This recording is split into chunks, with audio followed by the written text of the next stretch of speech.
most welcome to my channel once again। एक ऐसी class आपको देने जा रहा हूँ जिसमें आपका दिमाग बिल्कुल इतना ज़्यादा टीज हो जाएगा कि एक बार सोचना पड़ेगा बैठ करके कि आखिर ऐसे प्रश्न को हम ऐसे क्वेश्चंस को हम कैसे डील करेंगे। तो देखते हैं, पहले ही लिखा हुआ यहाँ वेरी चैलेंजिंग, और ये सच भी है। ये पूरी तरह से इंटरमीडिएट यूपी बोर्ड में क्वेश्चंस इसी तरह के आने लग गए हैं और कंपटीशन तो इन पर बेस्ड होता ही है। तो आइए शुरू करते हैं। बहुत ही सेंसेशनल एक्सरसाइज जो दिमाग को पूरी तरह से हिला देने वाली है। तो वीडियो को एक बार लाइक कर दें, इसके बाद चैनल को सब्सक्राइब कर दें और वीडियो शेयर ज़रूर कर दें। जिन तक नहीं पहुंच पा रहा है उन तक ज़रूर पहुंचाएं। तो आइए, stay alert and stay intelligent. चलिए, study the following sentences and find which is are correct of them. नीचे दिए गए सेंटेंसेस को स्टडी करिए, इसके बाद उनमें से देखिए और पता करिए कि कौन सा वाक्य सही है या उनमें से कौन से वाक्य सही हैं। तो देखिए, चलते हैं फिर। यहाँ पर लिखा my sister is a poet and scholar. There is no meaning that you say the team is confident to win the match except he everyone has arrived. ऐसे क्वेश्चंस अगर आ गए बोर्ड में या किसी भी एग्ज़ाम में तो ये टाइम टेकन भी होते हैं और बहुत ज़्यादा सेंसिटिव होते हैं, जिनमें से हमको अपना जो लॉजिक होता है बहुत डीपली यूज़ करना पड़ता है। फिर भी पता चले कि हम कहीं ना कहीं पर डिफीट कर गए तो फिर भी करना तो पड़ेगा ही। चलिए, यहाँ तो अभी यूपी बोर्ड में 2 नंबर का सवाल है और जो और एग्ज़ाम होती हैं बड़ी बड़ी रिक्रूटमेंट एग्ज़ाम्स जो होती हैं उनमें इसकी वैल्यू बहुत ज़्यादा होती है। फ़िलहाल माई sister is a poet and scholar, यहाँ पर देखिए ये सही है या गलत। एक्चुअली ये सेंटेंस एकदम सही है।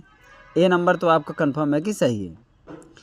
अब अगर ए नंबर आपका सही है, देखिए ऑप्शन सेलेक्ट करने में एक चीज़ देखी जाती है कि अगर ए सही है तो क्या बी भी सही है, और अगर बी गलत है तो फिर पहला ऑप्शन कैंसिल हो गया, फिर पक्की बात है। तो फिर यहाँ पर इसको पिक आउट करने की एक ट्रिक होती है कि अगर आप कंफर्म हो जाते हैं, अगर 4 वाक्यों में आपका एक वाक्य पक्का पता है कि ये सही है, तो नीचे दिए गए फिर ऑप्शंस देखने होते हैं। फिर आप सेंटेंसेस मत देखिए, फिर ऑप्शन देखिए। जैसे हम देख लेते हैं कि there is no meaning that you say, अर्थात जो तुम कहते हो उसमें कोई मतलब नहीं है। तो there is no meaning that you say नहीं होता, व्हाट यू से होता है। इसके पहले इन भी लगेगा। There is no meaning in what you say, meaning के बाद इन और दैट की जगह व्हाट, इसलिए ये गलत है। अब देखिए क्या होता है कि ए नंबर कंफर्म है कि सही है, चूँकि ये पोएट एंड स्कॉलर है और माय सिस्टर ही है, दोनों के लिए यूज़ किया गया है पोएट और स्कॉलर, इसीलिए केवल पहले नाउन के पहले आर्टिकल लगा हुआ है, दूसरे में नहीं लगेगा। ये बात आपको पता है। तो अगर ये बात पता है तो फिर आपका ए नंबर कंफर्म हो गया। अब ए नंबर राइट है और बी नंबर रॉन्ग है, तो ये वाला ऑप्शन सेलेक्ट नहीं होगा, ठीक। अब जब बी वाला रॉन्ग है तो फिर सी, ये वाला भी नहीं होगा, क्योंकि बी और सी दोनों सही कैसे हो सकते हैं। अच्छा, अब आते हैं ओनली ए में और ओनली डी में। तो ए नंबर तो आपका सही है, अगर डी सही होता तो ए एंड डी लिखा होता है, इसलिए आपको आगे जाने की ज़रूरत नहीं है, आपका ऑप्शन लिया जाएगा 3rd नंबर। अब ये देख लेने में कि हम अभी इसको मतलब एक प्रैक्टिस के ज़रिए हम इसको समझ रहे हैं, तो सेंटेंस को सभी को स्टडी करना चाहिए अभ्यास के तौर पर कि कहाँ गलत है। तो द टीम इज़ कॉन्फिडेंट, ये चेक कर लेते हैं। The team is confident, confident के साथ ऑफ आता है, ठीक है। जब ऑफ आएगा तो विन नहीं आएगा, फिर विनिंग आएगा। तो the team is confident of winning the match, यहाँ पर ये गड़बड़ है। और एक्सेप्ट ये प्रीपोजिशन है, इन्हें प्रीपोजिशन की तरह यूज किया गया है और सिवाय के अर्थ में है यहाँ पर। इसके बाद में हमेशा ऑब्जेक्टिव केस का प्रोनाउन आता है, यहाँ पर आपका हिम आना चाहिए था। तो डी भी गलत है और सी भी गलत है और बी भी गलत है। इस तरह से आपका तो एक्सेप्ट हिम होता तो सही हो जाता। तो चलते हैं फिर ओनली ए सेलेक्ट करने के बाद। यहाँ पर लिखा he is one of the best policeman who have ever lived. अगर आपको चुनने के लिए दिया जाए, सेलेक्ट करने के लिए दिया जाए, तो स्ट्रगल तो करना ही पड़ेगा। बहुत, क्योंकि सबसे पहली बात तो ये है कि हमें चारों में से एक तो कंफर्म करना पड़ेगा ना। कभी कभी चारों में आइडिया नहीं आता है तो फिर क्या करोगे। He is one of the best police man who have ever lived. यहाँ वन ऑफ है, वन ऑफ के साथ में नाउन प्लूरल आता है तो वो भी प्लूरल है। इसके बाद में जो रिलेटिव प्रोनाउन यहाँ हु दिया है, इसके बाद हैव दिया है, चूँकि इसके अकॉर्डिंग ये वर्ब आती है। जो पुलिस मैन है उसके अकॉर्डिंग रिलेटिव प्रोनाउन के बाद वर्ब आएगी, तो आपका वर्ब भी प्लूरल है। बात यह है कि जब सुपरलेटिव डिग्री होती है और रिलेटिव प्रोनाउन की ज़रूरत पड़ती है तो हु नहीं आता, दैट आता है। अगर ये बात किसी को पता है तो वो समझ जाएगा कि पहला सेंटेंस गलत है। अब देखिए, इसमें कहा गया ओनली ए, तो आपको ओनली ए तो सेलेक्ट करना नहीं है। अब हर ऑप्शन एक जैसा नहीं होता है कि आपको एक पता चल गया तो दूसरा पता चल गया। अब ओनली ए तो ओनली ए है ना, तो ओनली ए में आप चले गए तो फिर वो पता चल गया कि ये तो गलत है। अब बी, सी और डी में लड़ाई है, चलो वो कंफर्म हो गया। अभी ओनली वाले बहुत दिक्कत करते हैं। बी एंड सी वाले में तो हमें पता चल जाए कि नहीं बी गलत है तो सी भी नहीं लिया जाएगा, और सी नहीं लिया जाएगा तो सी और डी भी नहीं लिया जाएगा। अब बी और सी में अगर एक पता चल जाए तो पक्का पता चल जाए। She insisted on me to stay there, उसने मुझे वहाँ ठहरने पर जोर दिया। इंसिस्टेड ऑन आ रहा है, तो ऑन के साथ जब भी होता तो जीरंड होता है, ये जीरंड तो स्टेइंग हो जाएगा, इन्फिनिटिव नहीं होगा। और जब जीरंड होगा तो उसके पहले आने वाला जो प्रोनाउन होगा वो पजेसिव होगा।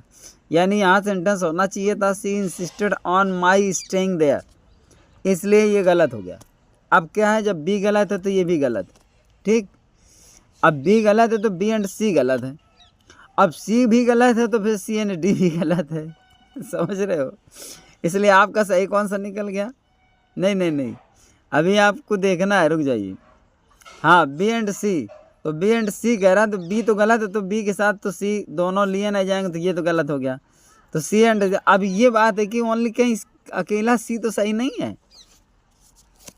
अच्छा, अभी ये संघर्ष खत्म नहीं हुआ, क्योंकि सी सही हो सकता है और डी भी सही हो सकता है, तो नीचे वाला ऑप्शन आपका मिल सकता है। बात समझ, बी और सी वाला तो चला गया, ठीक। अब देखते हैं, चलो। She is not so wise as his brother, C number सही है। अच्छा, अब अगर डी भी सही है तो चौथा ऑप्शन, और अगर केवल सी सही है तो फिर आपका तीसरा option. The audience looked at him while he spoke, नहीं, the audience looked at him while he was speaking. यहाँ पर आपका जो वाइल होता है ये प्रेजेंट सिचुएशन के लिए यूज़ किया जाता है, जब दो एक्शन बराबर एक साथ चल रहे होते हैं, और जब चल रहे हैं, कंटिन्यू है, जारी है, तो कंटिन्यूअस टेंस में होना चाहिए था, इसलिए डी गलत। इसलिए आपका चौथा ऑप्शन भी रिजेक्ट, आपका सी ऑप्शन लिया जाएगा, है ना। बहुत इंटरेस्टिंग है, बड़ा स्ट्रगलिंग है, बहुत ज़्यादा टीचिंग है। अब यहाँ पर चलते हैं अगले क्वेश्चन में। Your answers are better than Mohan, पहला है ये। फिर है B number, all what is said had no effect on me. C number है, it was I who gave away the prizes. D number है, were you I would help him. अगर आपको ये दे दिया जाए 1 मिनट के लिए, चलिए मैं आपको 5 से 10 सेकंड देता हूँ और आप सेलेक्ट करिए। अगर ये लाइव क्लास होती तो पूरा मज़ा आ जाता, लेकिन अब क्या करें, लाइव के लिए बन नहीं पा रहा। खैर, फिलहाल आप देख लो 10 सेकंड में, और चारों ऑप्शन में आप मन में अपने कंफर्म करना कि ये वाला होगा, और वो वाला होने के बाद फिर मैं आंसर आपको बताऊंगा। फिर अगर मैच कर जाए तो यू आर जीनियस। देखते हैं, अब आपने सेलेक्ट कर लिया होगा लगभग, हालांकि इतनी जल्दी तो नहीं कर पाएंगे लेकिन कर ही लेंगे। Your answers are better than Mohan. देखिए, आपके जवाब मोहन से अच्छे हैं, मोहन से अच्छे नहीं हैं, मोहन के आंसर से अच्छे हैं, इसलिए पहला गलत। यहाँ पर होना चाहिए था your answers are better than Mohan's, यहाँ कॉमा लगाते और फिर यहाँ एस कर देते तो सही हो जाता, या फिर देन दोज ऑफ मोहन कर देते, ये कॉमा नहीं लगाते, दोनों कर नहीं देना कि एस भी लगा दो, दोज भी कर दो। तो your answers are better than Mohan's ऐसा होता तो सही मान लिया जाता, इसलिए ये गलत है। अब जब ये गलत है तो ये वाला तो लिया नहीं जाएगा, ठीक, क्योंकि ए एंड बी सही नहीं है। बी सही हो सकता है पर ए सही नहीं है, तो ऑप्शन ये नहीं लिया जाएगा, ठीक है। इधर भी देख लो, दोनों चीज़ें साथ में लेकर चलनी होती है, कभी कभी बड़ी आसानी से निकल आएगा और कभी मुश्किल हो जाता है, तो यहाँ पर भी कंफर्म करते जाना होता है। बी नंबर कह रहा है all what he said had no effect on me, मतलब वो सब कुछ जो उसने कहा वो उसने मुझ पर कोई प्रभाव नहीं डाला।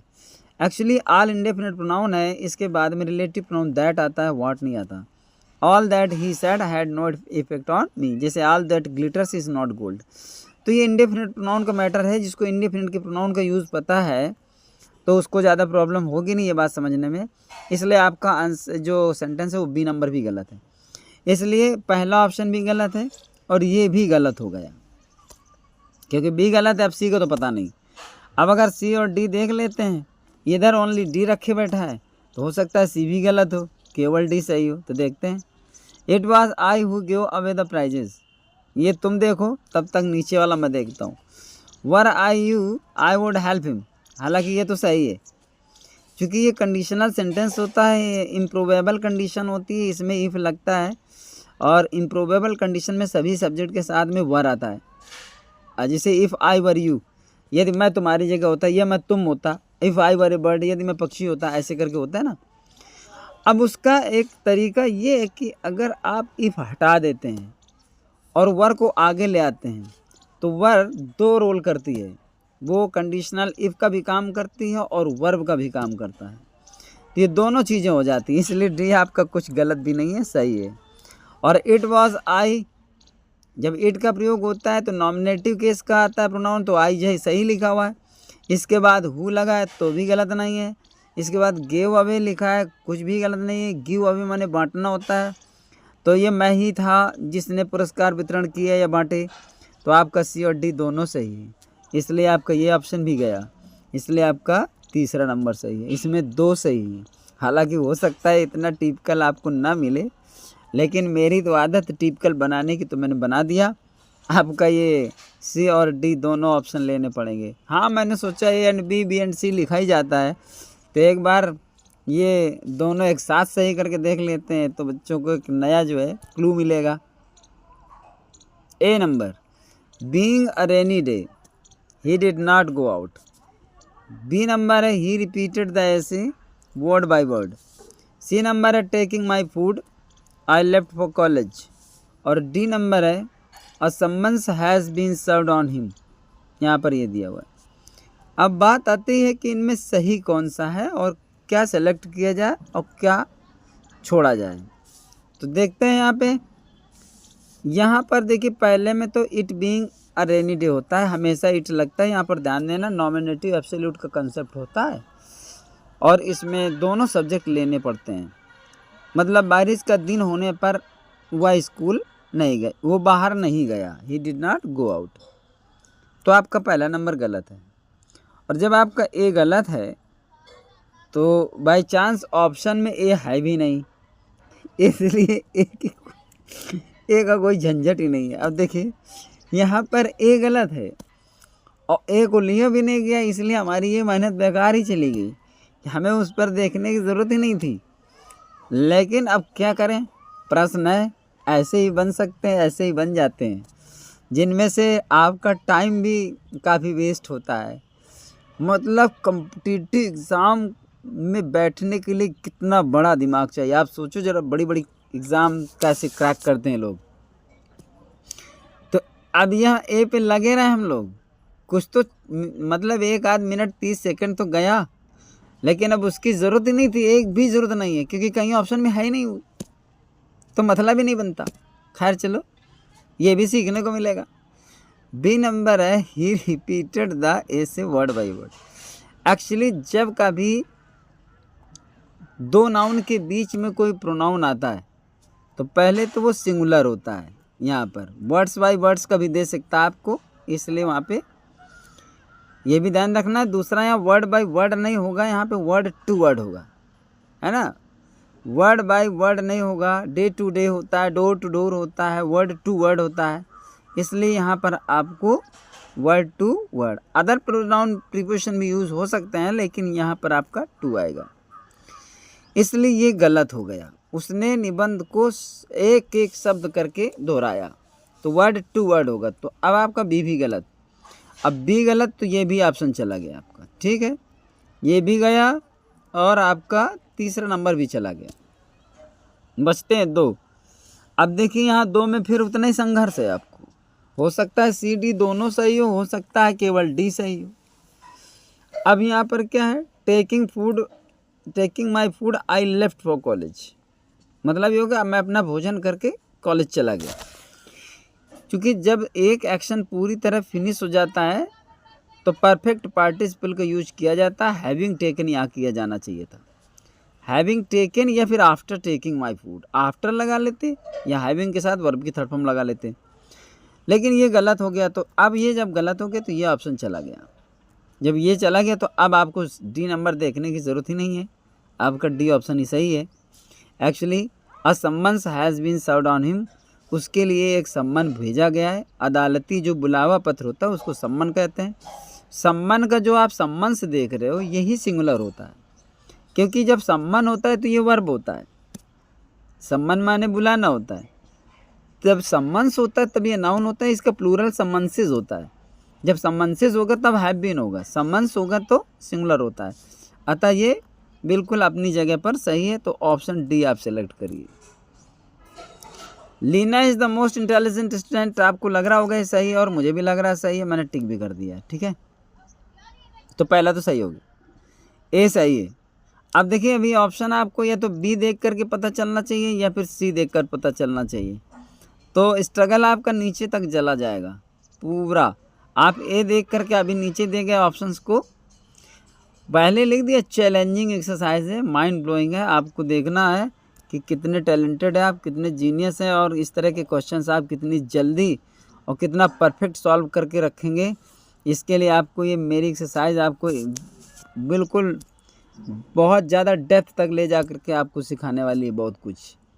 लाइक करते रहिएगा एक्सरसाइज को और कमेंट ज़रूर करिए कि कैसी एक्सरसाइज है और कितनी चैलेंजिंग रही आपके लिए, कितनी बेहतरीन रही, क्या क्या सिखा गई, क्या क्या सीखने का अवसर मिला और किस तरह के वाक्य रहे। तो अपना एक्सपीरियंस ज़रूर पीपीटी सॉल्व करने के बाद ज़रूर दीजिए। तो Leena is the most intelligent student, आपका ये सही है। Shikha is known to me for 5 years, ये इसलिए गलत है क्योंकि समय दिया हुआ है और प्रेजेंट में दिया हुआ है, इसलिए कॉम्बिनेशन नहीं बनता। शिखा हैज़ बीन नोन या इस तरह दिया होता या फिर फॉर 5 years नहीं होता तो भी बन जाता, लेकिन अब ये गलत है क्योंकि टाइम भी दिया है और सिंपल प्रेजेंट है। नहीं, टाइम होगा तो एक परफेक्ट सेंस ज़रूर लेगा, क्योंकि 5 साल से कोई चीज़ हो रही है तो कुछ एक्शन हो चुका होता है, इसलिए चुके में जाना चाहिए था। फिलहाल सी नंबर है you have been known to me for 5 years, यहाँ पर फॉर 5 years वो एक ही बात है। फिर यहाँ पर मैंने डिजिट में लिखा, ईयर्स को शॉर्ट में लिखा, क्यों? इसीलिए क्योंकि ये आप बच्चे ये चीज़ नहीं समझ पाते हैं, ये जो पेपर सेट करते हैं वो जानते हैं कि कुछ इसी में अंतर करके गलत सही फैसला कर लेंगे कि नहीं ईयर्स तो ऐसा नहीं होना चाहिए, ऐसा होना चाहिए, 5 अंकों वाला नहीं होना चाहिए, शब्दों वाला होना चाहिए। कुछ सोचेंगे नहीं शब्दों वाला नहीं है तो गिनती वाला मैटर है तो डिजिट में होना चाहिए। तो कुछ बच्चे इस तरह का भी डिसीजन ले लेते हैं, जबकि इन दोनों में कोई अंतर नहीं है। भाई देखो बच्चों का माइंड बहुत ही वैसा होता है, बहुत थोड़े से हवा में मतलब बहक जाता है, इसलिए उनको कंफ्यूज करने में ज़्यादा टाइम नहीं लगता पेपर सेट करने वालों को, इसलिए यहाँ पर ऐसा दिया हुआ है। तो यहाँ पर चूँकि मैं पढ़ा रहा हूँ यहाँ पर एक्सरसाइज को, तो मैं ज़रूर ये कहूँगा कि इन दोनों में कोई अंतर नहीं, ठीक है। अब आते हैं इसमें हैव बीन में। हाँ, तो यहाँ पर अब ये सी नंबर का सेंटेंस आपका सही हो जाता है। नोन के बाद प्रीपोजिशन टू लगा हुआ है, टू मी लिखा हुआ है, फॉर 5 years लिखा है, एकदम सही लिखा हुआ है। अब यहाँ से सेंटेंसेस की गहराई और उनके स्ट्रक्चर से देखना है और समझना है कि आगे की परीक्षाओं में किस तरह के सेंटेंसेस बनते हैं और कैसे मिलते हैं और किस तरह से लड़के बिल्कुल धड़ाधड़ गलत करते चले जाते हैं। तो यहाँ पर आपका ए और सी सही है।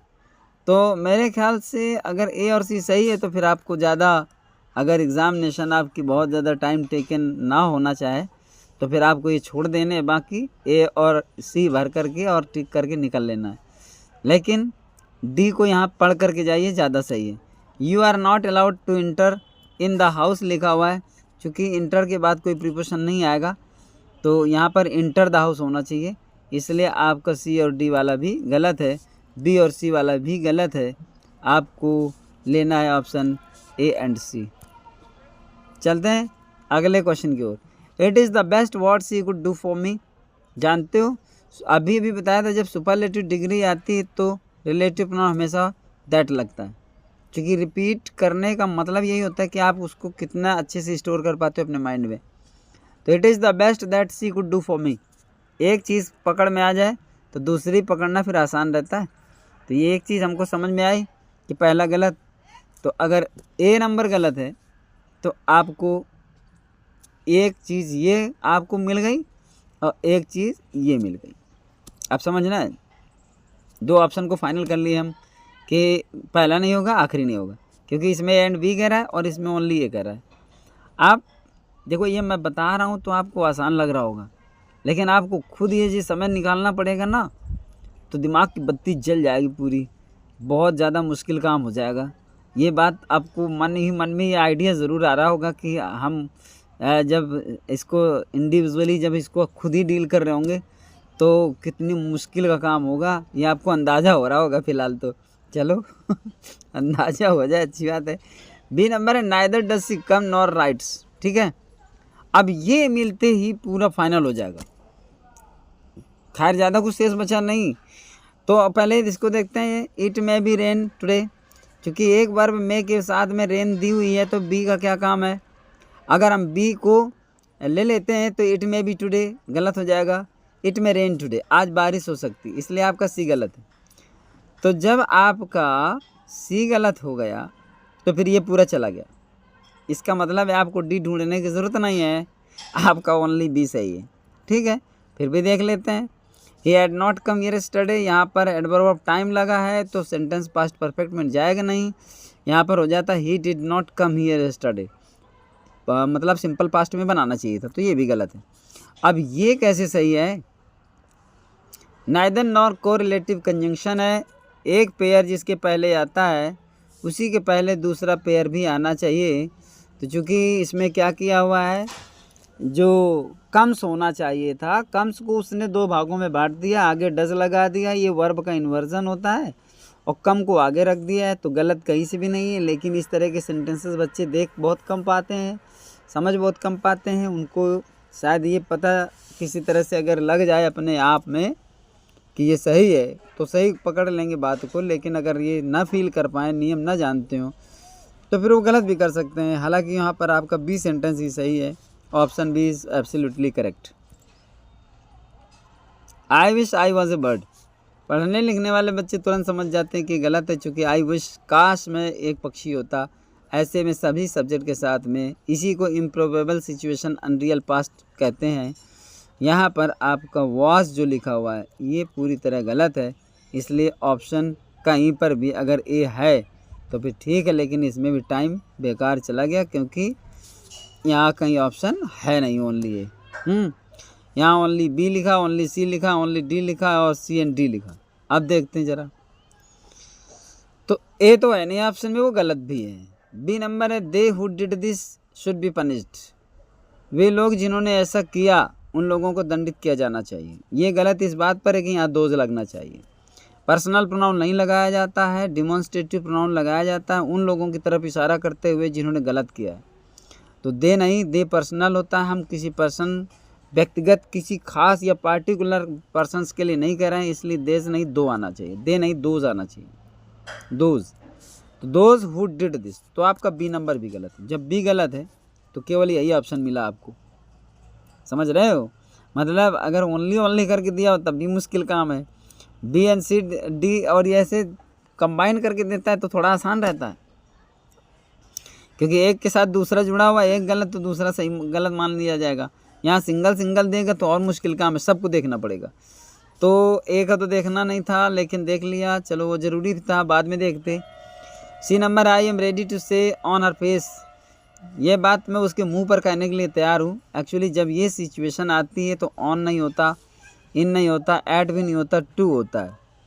मतलब टू चूँकि होता है उसके मुंह पर यानी मुंह के सामने, तो डायरेक्शन लेकर के यानी उसके मुंह के बिल्कुल फेस पर यानी सामने कहने के लिए तैयार हूँ, तो टू होता है, ऐट भी नहीं होता, इन भी नहीं होता, ऑन तो बिल्कुल नहीं होता, इसलिए आपका सी नंबर भी गलत है, इसलिए ये भी गया, ठीक।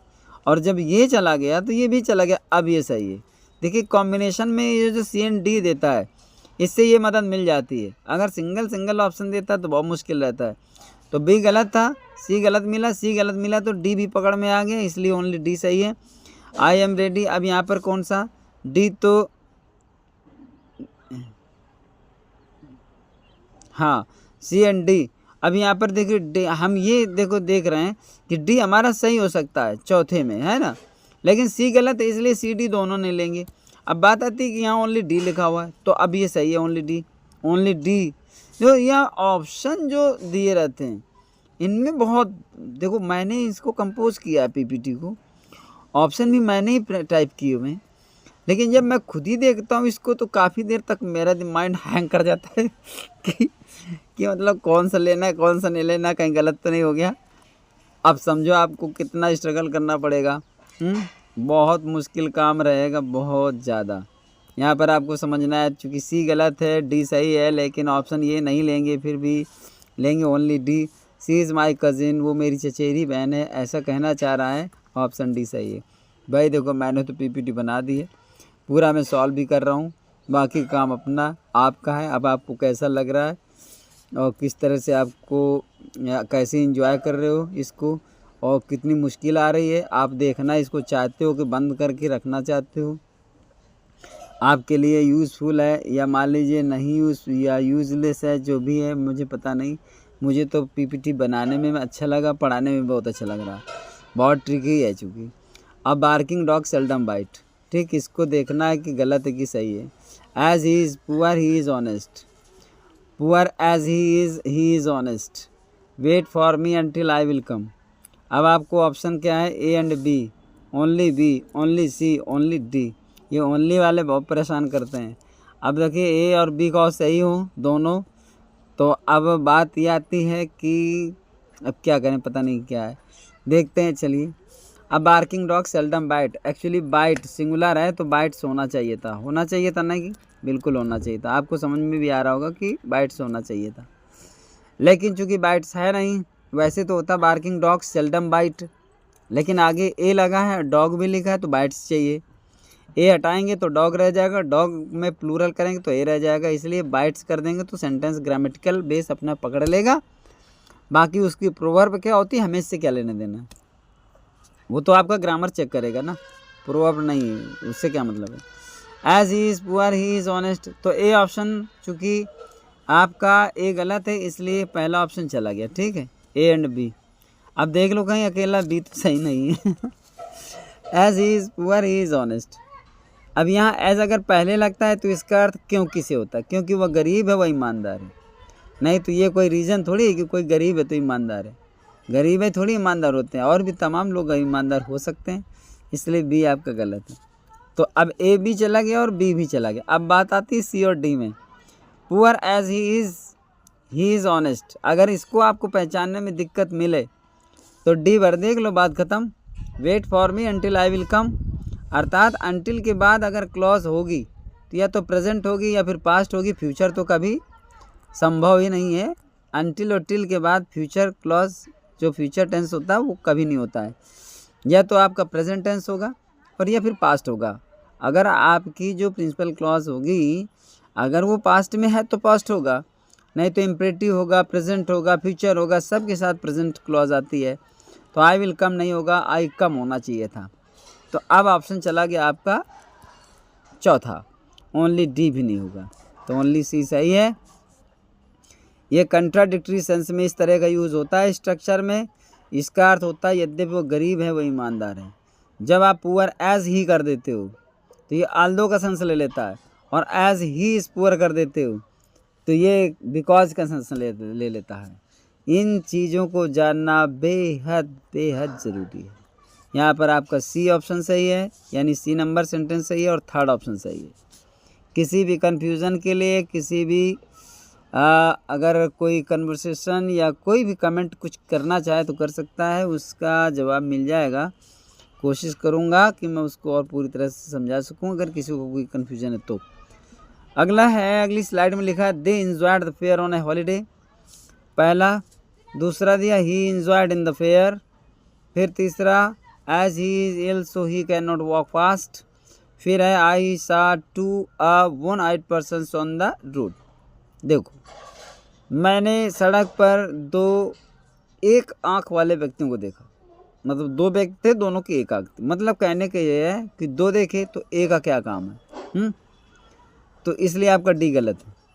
जब डी गलत है तो ये आपको पकड़ में आ गया, ये ऑप्शन नहीं लिया जाएगा। आप सी नंबर देख लेते हैं। As he is ill so he can not walk fast. इसमें देखिए दो क्लॉजेज दी हुई है, कंजंक्शन भी दो दिए। दो क्लॉजेज को जोड़ने के लिए कंजंक्शन एक ही चाहिए। तो या तो आप एज हटा दें तो सही हो जाएगा, और या तो आप सो हटा दें तो सही हो जाएगा। जब सो हटाएंगे तो अर्थ निकलेगा as he is ill he can not walk fast, क्योंकि वह बीमार है, वह तेज़ नहीं चल सकता। और या तो आप एज हटा दें तो हो जाएगा he is ill so he can not walk fast, वह बीमार है इसलिए वह तेज़ नहीं चल सकता। तो चूँकि सी भी गया काम से, जब सी गया तो ये ऑप्शन भी पकड़ में आया। अब ये बहुत ज़्यादा टीजिंग है कि, और बड़ी ज़्यादा परेशानी का कारण ये है कि एक सेंटेंस में इतनी मेहनत और एक ही ऑप्शन क्लियर कर पाए। जब कभी ऑप्शन ऐसे दिए होते हैं कि एक सेंटेंस अगर मेहनत कर लो तो दो ऑप्शन कम से कम पकड़ में आवे, तब और आसान होता है, लेकिन ये और मुश्किल हो जाता है। अब देखिए बी नंबर लिखा है he enjoyed in the fair. सभी जानते हैं इंजॉय एक रिफ्लेक्स वो ट्रांजिटिव वर्ब है। इसके बाद में ये अपना ऑब्जेक्ट लेती है, तो यहाँ पर ही का ऑब्जेक्ट डाल करके रिफ्लेक्सिव प्रोनाउन डाला जाता है। He enjoyed himself in the fair. B number में he enjoyed himself in the fair. अगर ऐसा हो जाए तो बी नंबर भी सही हो जाता, इसलिए आपको गलत हो गया। अब आपका ए नंबर सही है। अब आप सोचोगे इंजॉयड तो यहाँ भी है, इंजॉयड यहाँ भी है, लेकिन इन द फेयर आपका ऑब्जेक्ट नहीं है। ऑब्जेक्ट नहीं है इसलिए यहाँ पर ट्रांजिटिव वर्ब डिस्टर्ब हो रही है। ट्रांजिटिव वर्ब का मतलब होता है सकर्मक, अर्थात कर्म वाली क्रिया या कर्म के साथ जिसके साथ कर्म रहता है उस क्रिया को ट्रांजिटिव कहते हैं। क्योंकि इसके साथ कर्म है नहीं इसलिए हिमसेल्फ डालना पड़ेगा। और यहाँ पर द फेयर सिर्फ लिखा है इसलिए ये ऑब्जेक्ट का काम कर रहा है। ये आपका रिलेटिव ये एडवर्ब ऑफ प्लेस का काम नहीं कर रहा है, ये नाउन का काम कर रहा है। अगर इन लगा होता तो प्रॉब्लम हो जाती यहाँ पे। तो ये हो जाएगा दे इंजॉयड द फेयर। तो ये बिल्कुल सही लिखा है, they enjoyed the fair on a holiday. तो यहाँ पर आपका बिल्कुल सेंटेंस सही लिखा हुआ है। यहाँ कोई कन्फ्यूज़न हो आप मुझको टाइप करके पूछ सकते हैं, कोई भी दिक्कत हो तो बताना। हालांकि यहाँ एकदम पूरी तरह कंफर्म करके मैं बता रहा हूँ आपको, कोई शंका करने की ज़रूरत नहीं है। ऑप्शन नंबर ए एकदम सही है। I know swimming. I know swimming मतलब मैं तैरना जानता हूँ, गलत स्ट्रक्चर बना I know how to swim. ठीक है, ए नंबर आपका गलत मिल गया है, तो ये ऑप्शन चला गया ए एंड बी वाला। अब बात ये आ जाती है कि शायद केवल अकेला बी सही हो। मतलब यही तो दिक्कत है कि एक ऑप्शन सेलेक्ट करने पर, एक सेंटेंस क्लियर करने पर एक ही ऑप्शन पकड़ में आता है। इस तरह की तो आफत आ जाएगी बहुत ज़्यादा। और अच्छी बात यह है कि यूपी बोर्ड में सिर्फ इसका एक ही क्वेश्चन दिया रहता है इस तरह का। लेकिन सोचो ज़रा, 1.5 घंटे में 2 घंटे का प्रश्न हो, 100 क्वेश्चन दिए हों, कंपटीशन भी इन्हीं चीज़ों का हो, बहुत सारे क्वेश्चंस दिए हों, 10 क्वेश्चन दिए हों, दिमाग ख़राब हो जाएगा। फिलहाल बी नंबर देख लेते हैं। If I had money I would send to you. He died of a wound and not from cancer. The police is trying to solve the mystery. मैं बता देता हूँ डी नंबर आपका गलत है, क्योंकि पुलिस के साथ बहुवचन की क्रिया आएगी। The police are trying to solve the mystery, यानी पुलिस इस रहस्य को सॉल्व करने में लगी हुई है, यह प्रयास कर रही है। तो पुलिस के साथ आर आना चाहिए था, इसलिए ये भी गलत। ठीक, ही died of a wound and not from cancer. Actually died के साथ ऑफ तो आता है, लेकिन जब वुंड होता है, बीमारी है नहीं, तो फ्रॉम आना चाहिए था। He died from A wound, वो घाव से मर गया, एंड नॉट फ्रॉम कैंसर, और फ्रॉम की जगह पर ऑफ आना चाहिए, कैंसर बीमारी है। तो he died from A wound and not of cancer, ऐसा होना चाहिए था। बड़ा टिपिकल क्वेश्चन था, लेकिन चलिए कोई बात नहीं है, यहाँ तो स्टडी चल ही रही है। सी भी गलत, डी भी गलत, तो सी डी भी गलत और ये भी गलत। अब आपको एक ऑप्शन मिला B. If I had money, यदि मेरे पास धन होता, I would send to you, मैं तुम्हें भेज देता। हैड हैव की सेकंड फॉर्म है, और सेकंड फॉर्म इधर, और वुड प्लस वर्ब की फर्स्ट फॉर्म इधर, ये कंडीशनल सेंटेंस का एक कॉम्बिनेशन होता है। बिल्कुल निसंदेह आपका ओनली बी यही सही है। ऊपर जो लिखा हुआ है इससे आपको अंदाज़ा लग गया होगा कि ये क्वेश्चन मैंने आपके लिए सिलेक्ट किया हुआ है। इसको समझना है, पढ़ना है, स्टडी करना है और मुझको रिप्लाई करना है कमेंट बॉक्स में।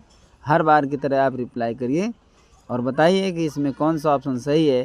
ही नीड्स नॉट गो देयर, फिर he need not to go there, फिर he had better stayed home, फिर लिखा she did nothing but weep. ये 4 क्वेश्चन सेंटेंस दे दिए हैं, इनमें पता करना है ए एंड बी कौन सा सही है, पहला ऑप्शन, या बी एंड सी, बी और सही है, सी सही है, ये सी और डी सही है, और या फिर ओनली बी सही है।